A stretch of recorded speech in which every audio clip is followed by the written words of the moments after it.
Good morning, everyone, and welcome to the Lakeside Viking News. I'm Ethan. And I'm John. And here are your announcements. Seniors, the Georgia Department of Education 2022 Georgia Scholar Program application is now available.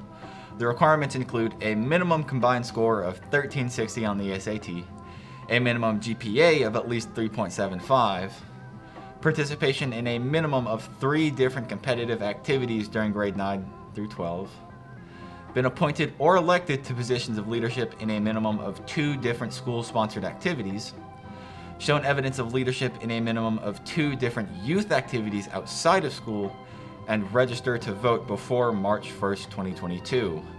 Please contact your counselor for the application packet. Deadline to submit is February 4th, 2022.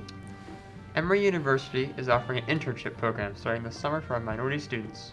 Because of the clear lack of minorities at all stages of academic learning for STEM fields, they are initiating this paid summer internship program for high school students in the metropolitan Atlanta area, and early exposure to the diverse and exciting career possibilities that are available in the STEM field will begin to address this difference in representation.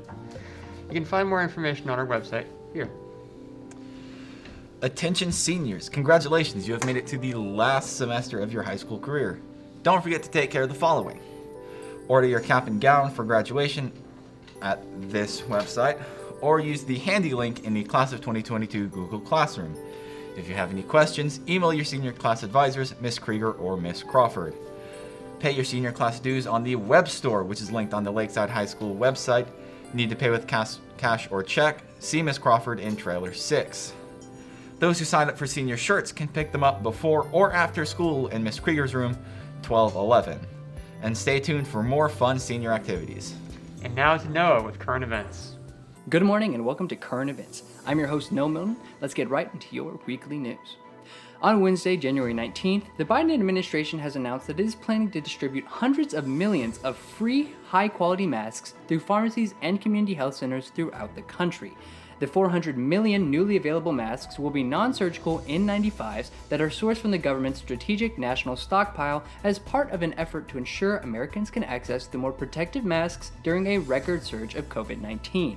The administration plans to make the masks available at tens of thousands of pharmacies and health centers by early February, which people will then be able to pick up for free.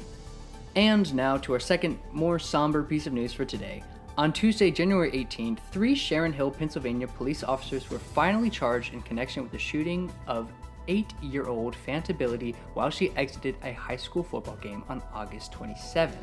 Officers Devin Smith, Sean Dolan, and Brian Devaney each were charged with 1 count of voluntary manslaughter, 1 count of involuntary manslaughter, and 10 counts of reckless endangerment, according to the criminal complaints. Fanta was killed after 2 teens, Angelo A.J. Ford and Hussein Strand, opened fire in a dispute outside a suburban Philadelphia high school football game. In response, the 3 officers who were monitoring the exit of the football game fired at a vehicle moving on the street between the officers and the football stadium, as well as spectators leaving the game.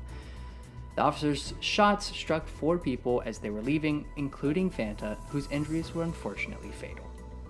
And for our last piece of news for today.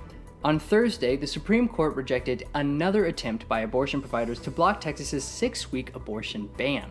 The court's order is the latest setback for providers who are trying to revive challenges to the law 5 months after it was allowed to go into effect, bringing it a halt to most abortions in the country's second largest state.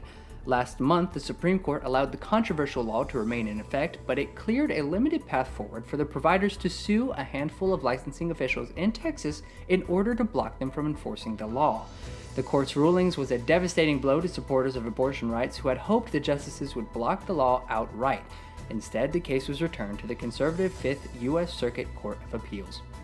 The dispute settled Thursday centered on whether the appeals court should immediately return what is left of the provider's case to a district court judge who has expressed deep skepticism over the law, or whether the case should remain in the 5th Circuit for proceedings that could take months to resolve, further delaying the provider's cause.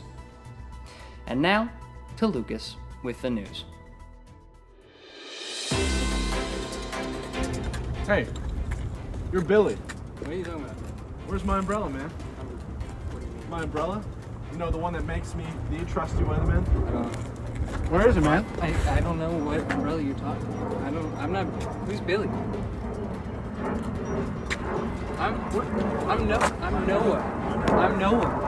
Who is Noah? Are you gaslighting me right now? You are Billy. Man, I gotta go.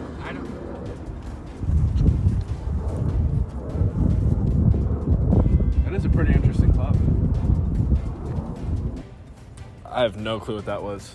But for this week's weather report, so Friday we are looking at sort of a rain-sleet mix. We're looking at about an 80% chance of that.